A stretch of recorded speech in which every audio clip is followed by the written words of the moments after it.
ladies and gentlemen. Welcome to our wonderful Channel 23 in the Faces of Carlsbad. And we're here at Baja Broadband, and it seems that they sponsor us. And they have three nice things going for us. They've got television, they've got the internet, and they also have a telephone. So you can get all three of them together. Give them a call. We're easy to find. Right at the North Y.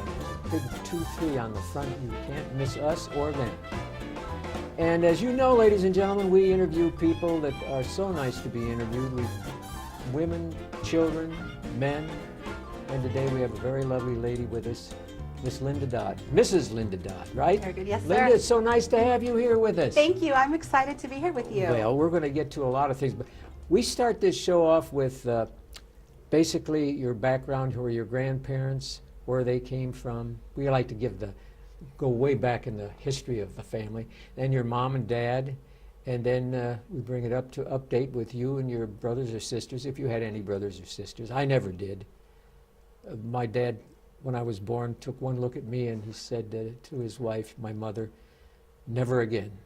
So I don't believe that. That's true. I never had a brother or sister. Aw, very nice. Until I came to Carlsbad. Now you have a whole bunch. And then I had, I don't know, Captain Williams, who was on our police force, his wife, Julie, she came up to me about 12 years ago and she said, you have any brothers or sisters? And I said, no. She said, well, you do now. Aww. So she adopted me as I'm her brother now. How sweet. Captain Williams is so wonderful as well. Oh, they're a wonderful duo. Wonderful. Well, anyway, let's go back into the history of Linda. Grandparents, where did they emanate from? Actually, I grew up in northern New Mexico, in Chama. Chama? In Chama, yes, that is where I'm originally from. Wow. Actually, my great-great-grandparents settled in Albuquerque from Spain. So if you ever go to Albuquerque and you see the street named Candelaria, that was actually named after my family. So several generations before, that's where it came from. But I grew up in Chama. My graduating class had about 32 individuals in it, which was great because I got to go to kindergarten with them and all the way through high school. And so we were able to have a good, relationship all through school, and that's where I grew up. Candelaria. Have you been to Spain? Ever been to Spain? I have not, no. I've been to Barcelona, which of course is in Catalan, and they're not too happy with Spain, but they're still part of Spain, and I hope they stay in Spain, because then I went down to the southern part, oh my goodness, the name of the town skipped my brain all of a sudden, but then we went to the Spanish Canary Islands. So Spain is a beautiful country. Yes.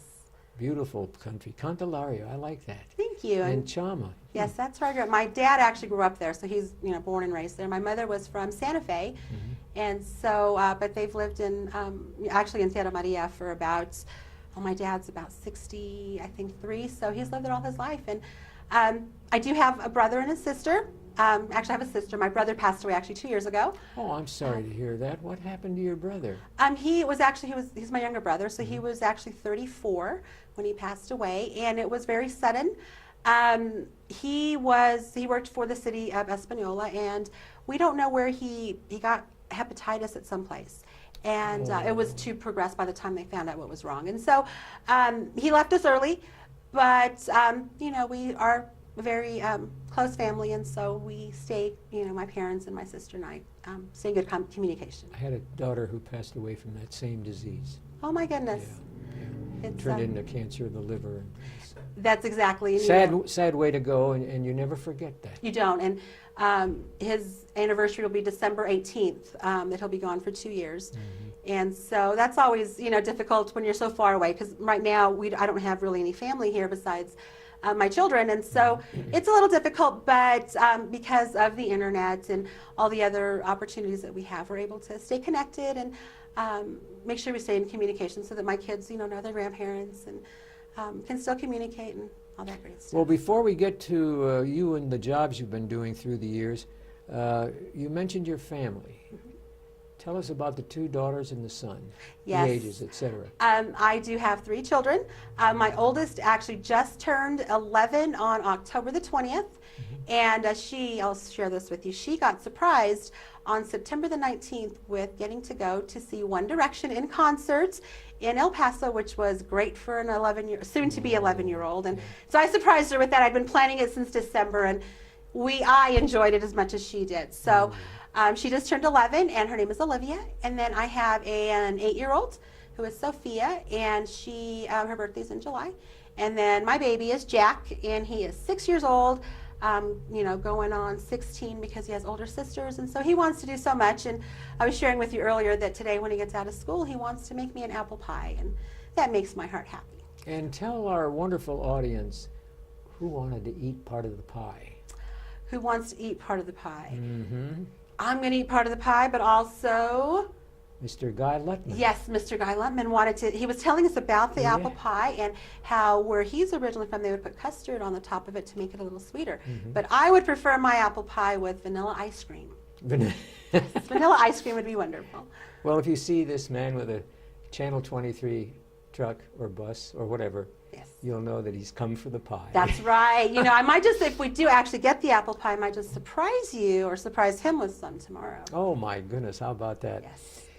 Well, as the years went by, you started working in what field?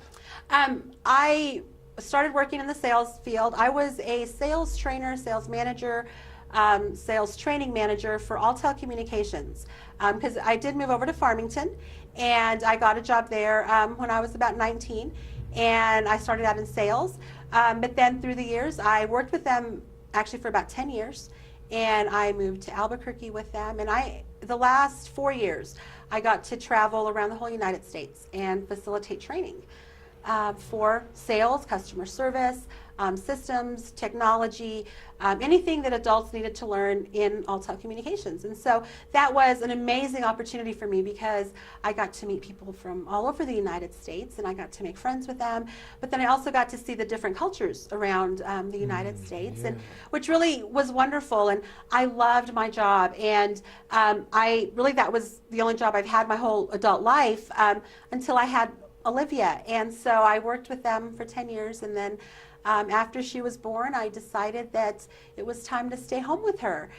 So I stayed home for about 10 years, I guess it is. But those 10 years that I worked for Alltel were just the most amazing years because I got to learn so much and meet so many people and just be able to really sharpen my sales skills. What states did you enjoy visiting the most? I really liked to go to South Carolina. I loved the trees, the large green trees that you would see out there. The whole area was great. But I also enjoyed going to Little Rock, Arkansas. That was probably one of the most frequently visited locations because that was our corporate office. Oh, is that right? Yes. I didn't know that. And so I was there probably at least 2 weeks out of the month. And so when I was working for them as a training manager, I was away from home probably 3 weeks out of the month, which at the time was great because I didn't have children and, allowed me to really focus on my career. That is wonderful. Yes. Did you ever get to Ohio? I did get to Ohio, actually Cleveland. Uh-huh. Yes. Is that where I was born 35 miles south of Cleveland. And what was the community called? Wadsworth. Okay, I don't remember outside of Akron. Oh, I did go to Akron. So Yeah. very good. Yes, I did get to go there for, I believe it was almost 3 weeks because there's a lot of mergers that go on in telecommunications. And during one of the mergers, we had to go and train on systems over there. So it was about a 3-week training class for all of their employees. And so we got to visit there and stay there. And we usually only worked Monday through Friday. So on the weekends, we got to explore and do some other fun things. And I remember when we did that in Florida, me and some of the other trainers, we actually went to go and spend the weekend at Disney World because we worked Monday through Friday and had some extra time. Isn't that a wonderful park to go to? It really is. My children have not been able to go yet, but they want to go, but I loved it. And as an adult is when I went. And it was wonderful because you get to see so many different things, but then you also get to experience the excitement of seeing new things, but then seeing how the children see it as well. And that's always a blessing to see. Yeah, right. When you were in Akron, did they take you by the Zeppelin hangar? Akron and one in California and one in New Jersey are the only 3 that had Zeppelin hangars. I don't recall that, so I'm assuming we probably didn't. Oh, you missed a real treat. It's a huge, huge building. Really? I would love to go back. Who knows when we'll we'll go back over there and just visit. And yeah, you're going to have to. That's absolutely. Well, tell us what you're doing now. Right now, I am the executive director at United Way, And I have been here for 5 months. My first day was May the 23rd. And I can tell you that they have been the best 5 months in any career that I have ever had, any job I've ever had. And I loved doing sales training, and I loved doing all of that because you got to see the difference that you made in the lives of people that were wanting to work. And in this job, I get to come to work every single day, and I get to know that thousands of people in our community are being impacted and they're being helped by the different organizations that United Way supports. And United Way makes such an impact in South Eddy County that it's a joy to be able to meet some of these people that are actually getting support from United Way and some of the organizations, because you really see the difference that every dollar that is ever contributed to United Way really makes in South Eddy County. And the people, some of the people that need help, I guess it brings tears to your eyes. If they're not looking, you have to turn around and feel sad about some of the situations, correct? It absolutely does. And I am very passionate about the community, and I'm really focused on community service. And while I've lived here in Carlsbad for about 5 years, the whole time I've lived here, I've always volunteered with different organizations and really seen what it is that the community needs. And for me, the basic needs are what need to be met. And so when we see families, and that's really what we see now as far as homelessness, is we see families that are working possibly 2 jobs, but they can't afford the rent that is being asked. And so these families with children are living in cars. And that's just heartbreaking, because as a mother of 3 children, I know I would never want to be in that situation. And we see that. And you know, when we saw the floods a few weeks ago, you know, the homeless people that were affected by that, and, you know, seeing people that don't have money for food or don't have money for utilities is just heartbreaking. Or even those families that go to, for example, the battered family shelter, who, you know, the basic needs we have are food and shelter, and, you know, but one of the other ones is also safety. If you're not safe in your own home, we know that the people at the battered family shelter really do make an impact in our community, because you see what these women and these children go through. Absolutely. Absolutely. I love this community, and I love seeing the difference it makes, because I know that it's so important. I know that our children, those are our future workers in our community. And we really have to work with them so that they are able to function when they're adults. And, you know, we've put a lot of money into our educational system, and I think we just have to put more, because if we don't take care of our kids today, then tomorrow we're going to have bigger issues. And I think that if we try to work today to solve some of those issues and try to put resources to them, we can always make the day better for somebody tomorrow. Well, it's obvious to me that you're a wonderful mother, but I look out and I see a lot of these families where either the father or the mother or both don't really care.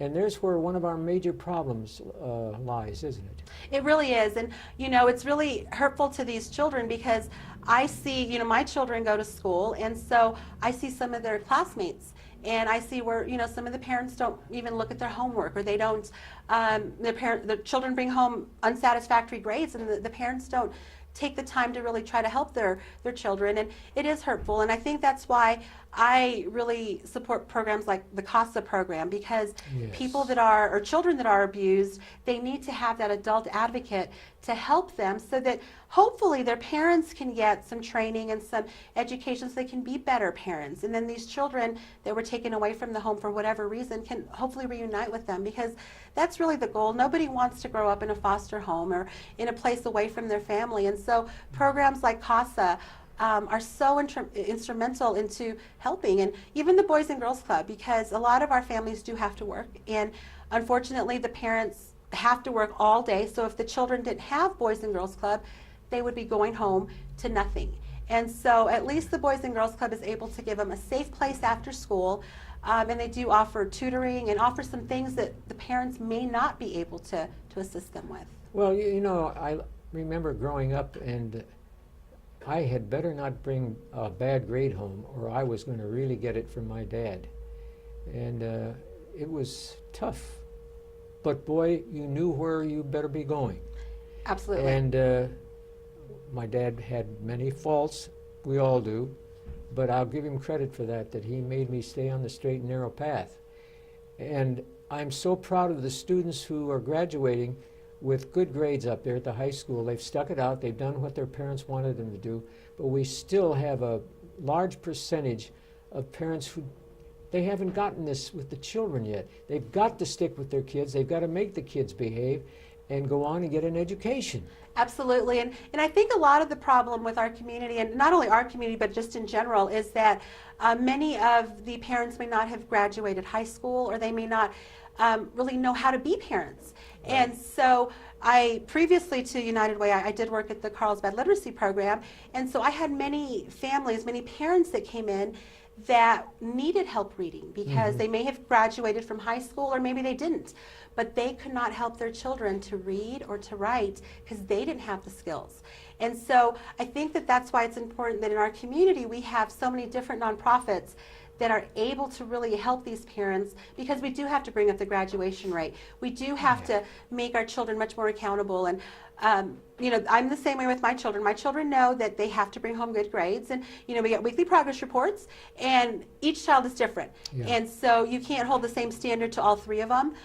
Just because, you know, they're different levels and all that great stuff. But I will say that our high school does have one great program that I'm very pleased with, and that's our BPA program. When I was in high school, I was in Business Professionals of America. I was actually ranked first in the state for entrepreneurship individual presentation, second for team, and then I also ranked nationally back in 1993 and 1994. So that was me, but then now at my office, we actually are, we are one of the Business Professionals of America employers. So our office assistant is actually a high school senior, and she helps us in the office 2 hours a day. She's actually the president of the BPA program here at Carlsbad High School, and it's amazing. And that's just one of the programs. So I think there's some great things out there, and I think if children are encouraged by their parents and by other family, by the community, by their teachers, to really enroll in these programs, I think that we can make a positive impact. And another one Absolutely. that I'm thinking of is the early college high school that's now over at NMSU. That one right now has, I think, about 60 students enrolled. They're freshmen, so by the time they graduate high school, they're going to have not only their high school diploma, but they're going to have an associate's degree. And United Way did grant some money to the early college high school to, it was $35,000 to pay for the tablets that the children all get to use so that they don't have to carry around textbooks. All their textbooks and all their homework is inside the tablet. And so things like that make a difference, and things like that really will help the community in the long run. If we take care of things today, it's going to make it better in the future. And you can be so proud of the students who are succeeding, and you don't want to toss those who aren't succeeding in the garbage. You want to pull them out and say, look, you can do it. Absolutely. And you know, we don't know what's going on with these children that aren't being successful, because a lot of these children that are not being successful, it could be because they have a disability of some sort, but it has never been tested or has never been evaluated. And so I really feel that parents, when their child is not being successful, needs to see what the problem is and needs to work with the school administrators to see how their child can be helped, because so many of our schools do have after school tutoring, or you know, they have programs within the school that can help children read, write, science clubs, all sorts of things. But it really does take the whole community to help, because as a teacher, if they see a child that needs assistance, they need to be recommending, you know, to other administrators. If, you know, the parents see it, it's a whole process, and everybody needs to play a small part in it in order to see more children be successful.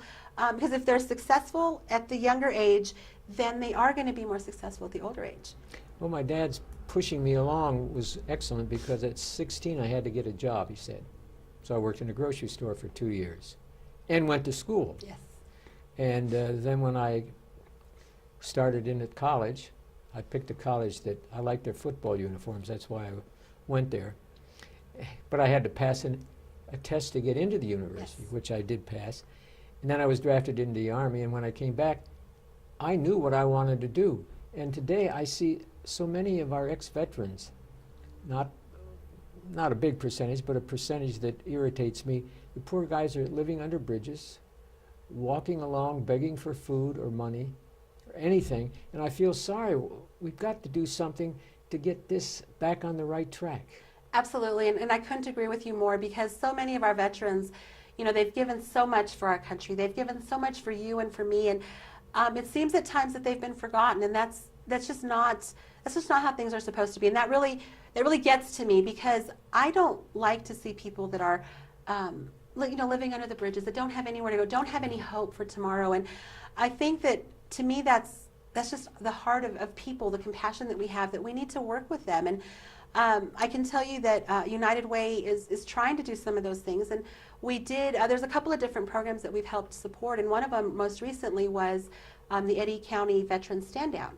Mm-hmm. And we funded $1,500 here in South Eddy County so they could, buy them new backpacks, new sleeping bags. And they had actually 20 people that went to the Veterans Stand Down, 10 of them locally, which were veterans. And those are big numbers, because usually when it's the first annual of anything, you don't see people that show up like that. And so that's one of the programs. But another program that we've recently started to support is the Southeast New Mexico Veterans Transportation Network. And what that is that's a group of veterans who transport other veterans to doctor's appointments. So, and it's all free to the veteran. We did supply them with $5,000 to pay for the fuel for the vehicle. But what it is basically if somebody here from Carlsbad needs to go to the doctors in Artesia, Roswell, or even Albuquerque, they get the transportation to go to these doctor's appointments. And I think that that's so crucial, because many of our veterans live alone. Yes. Or even if they don't live alone, they're older. And so for them to be able to drive themselves from Carlsbad to Albuquerque is not something that's feasible or even safe. So having programs that do support that, I think, is crucial for our community. And for me, I'm pleased to see that, because I don't want to see anybody not go to doctor's appointments, not have their basic needs met, especially our veterans that have helped so many different people. Correct. United Way helps a lot of different organizations, doesn't it? We do. Right now we have 14 different partner agencies. Those are the agencies like CASA, Girl Scouts, Boy Scouts, Girls and Boys Club. We have Carlsbad Literacy Program, the Battered Family Shelter, Transitional Housing. We also have Southeast New Mexico Community Action Center, which that's the retired individuals division, where they take the meals to the seniors who could not get out of their house. Oh my. Last year they provided 45,000 meals to senior citizens in South Eddy County who could not leave their home to get a warm meal. But they do more than just the warm meal. They check to make sure that they're healthy. So they do the blood pressure check. They do basic medical assessment, and that's one of them. But this year we also welcomed the Loving Outreach Center to be one of our agencies. That's actually over at the Loving Baptist Church, and what they're doing is they're providing a warm meal. So it's like a soup kitchen. Right now it's only on Wednesday evenings, but it's free to all the community. But then they also have a food pantry, and they have a clothing distribution. And all this is free, and it's over in Loving. And I think because United Way does encompass that area, that it's so crucial that we include organizations that are there. And we also support here in South Eddy the Calvary Assembly of God Food Pantry. Every other week, they distribute, it's like over, I think it's like over 12,000 pounds of food. Within a year, it was like 150,000 pounds of food to local people. And that's crucial. Those are basic needs that people need. And so being part of United Way really makes an impact. And those are just the agencies, but on top of that, we also support programs. So like last year, we helped fund Girl Scouts to have a family literacy program. Boys and Girls Club got money to actually build a literacy center at Boys and Girls Club to encourage reading. But then we also worked with Boy Scouts who did some trunks so that kids can be engaged in STEM programs. So they have some bird watching programs, engineering, things that really encourage children to learn. And by being able to fund some of these programs, we're able to really make a difference in the community. Well, I'm impressed with United Way. I didn't realize that you were doing that much. Absolutely. When do you have a big fund drive? We're actually right now we're in the middle of campaign, and so it started in August and it goes till the end of December. Oh, okay. And I do want to share that 98% of every dollar that's given to us stays right here in South Eddy County, which the only money that goes out is the money that we pay United Way worldwide, and that's about 2%. So anybody that gives to us knows that the money is really helping their friends, family, neighbors, people within our community. We are not the organization that sends money out. 98% stays right here. The other thing about United Way is the IRS says that we can spend like 40% of our donations on operating expenses. United Way says we can spend up to 25%. But we in South Eddy County United Way keep our operating expenses at 16%, which means that we do not have hefty paychecks. We do not have a huge, building that is, very flashy. We have basic things. And so people that give to us knows it's helping the people that are in our community. It's not for anything else. And that is so crucial. And I think that that's important. And, last year we were able to raise $860,000, which was the most we had ever raised. It's amazing. Wow, that's amazing. It is, and that's because of the support we receive from the community. We are so pleased with the support from the potash industry, from the WHIP location. We are so supportive of so many organizations, so appreciative of so many organizations. We have a big goal this year. Have you heard of what our goal is? No. Okay, because of the needs our community has and based upon what our agencies have told us, our goal this year is to raise $1 million. And I am so pleased with that because I think we can do it. Right now, as of October 15th, we have raised $550,000. Oh, so we're over halfway there, and I think we can do it. I think that if people just give a little bit, and if they continue to support at the same level they did last year, we can definitely make that goal of $1 million because you're going to do it. We are. I'm because of my background in sales and sales training. I get excited when I have a goal because that really brings it to heart and really gives me something I need to achieve. And the $1 million goal was actually something that was voted on from our board of directors, which is our governing board, and that's great. And I will share this, and I hadn't shared this with anybody else. My personal stretch goal is 1.1 million. So if I can do anywhere between $1 million and 1.1, I think that we've been successful. Well, I want to say one thing. If Mr. Lutman comes by for a piece of pie, he won't have to pay for it, will he?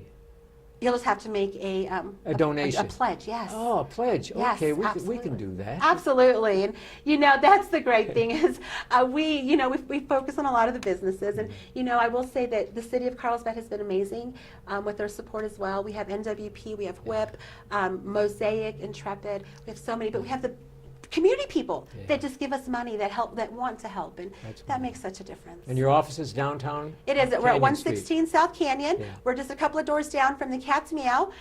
We are also, I didn't share with you, but we have a new program. It's called 211. Anybody can call 211 on their cellular or home phone. They get our office. We're able to refer them to another human resource agency. Oh, that's nice. So if somebody, needs a referral they can't pay their rent, they call us, we can tell them where to go. Well, I want to thank you for being on our show today. You. And Linda Dodd, what a lady, ladies and gentlemen. Thank you. It's a pleasure. Thank you, sir. And on behalf of all of us at this wonderful Channel 23, donate to the United Way.